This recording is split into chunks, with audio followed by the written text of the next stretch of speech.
Au cœur de la côte ouest de Raiatea, les cacaoyers poussent sous le climat humide de Tubar'a. Depuis 2019, la plantation Arôme Chocolat développe une production artisanale et certifiée Bio-Pacifica.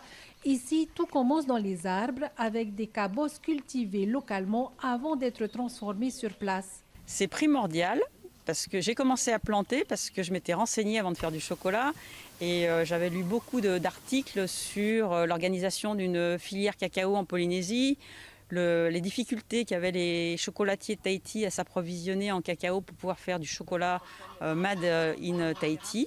Et donc, étant toute petite et n'ayant pas d'expérience, je me suis dit, je vais commencer par planter, apprivoiser les arbres, connaître à fond ma ressource avant de faire du chocolat, puisque je suis autodidacte. Et comme ça m'a laissé le temps de faire mes essais en petite quantité au début. Mon chocolat, c'est de l'arbre au chocolat.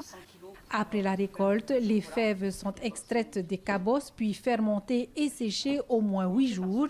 Une étape essentielle pour développer les arômes du futur chocolat artisanal. Alors, on a déjà l'ouverture des cabosses, les cabossages. Ensuite, on va avoir une semaine de fermentation. Après, il va y avoir une semaine de séchage. Après, on va passer à la torréfaction, au concassage, au vannage, au conchage, au tempérage que je fais sur table de pierre à la main pour l'instant. Et ensuite, ça va être le moulage, le démoulage, l'ensachage et l'étiquetage. Et puis des petites étapes intermédiaires, on va reconcasser à certains moments pour avoir quelque chose de plus fin. Mais j'ai plus de 10 opérations manuelles. Torréfaction, broyage, puis moulage. Dans le petit atelier, chaque tablette est fabriquée artisanalement. Des créations souvent associées aux saveurs locales comme le curcuma et le gingembre. Aujourd'hui, je fais visiter une magnifique chocolaterie qui vient juste d'ouvrir, un Fa'apu avec des arbres qui sont grands, qui sont en pleine production. Mais ça a été 7 ans de travail très difficile, de transpiration.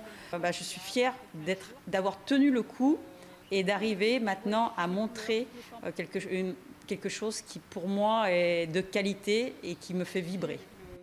Une activité encore rare en Polynésie, mais qui séduit déjà touristes et habitants en quête de produits locaux et authentiques.